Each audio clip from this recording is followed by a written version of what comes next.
Vijana, mimi nataka vijana munisikize kwa makini. Kwa muda mrefu serikali ya Kenya haijakuwa na mpango ya vijana wa Kenya. But for the first time tuko na nafasi na mpango ya ajira ya vijana wa Kenya. Hii projects yote tunaanzisha, project ya barabara, project ya affordable housing, project ya masoko, project ya kujenga hostels, project ya kujenga markets. Hapo kuna ajira ya vijana wetu.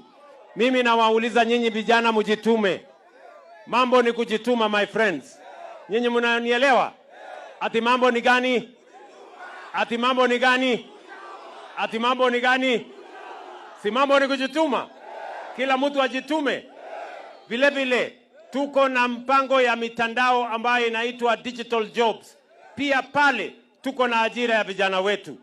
Pia tuko na nafasi ya vijana wetu kufanya kazi nje ya Kenya. Pia pale tuko na ajira ya vijana wetu. Vile vile tunapanga biashara na ndio tumeweka mpango ya Nyota. Shilingi bilioni 5 tumewapatia vijana wetu 100,000 na 20,000 waweze kuendesha biashara yao.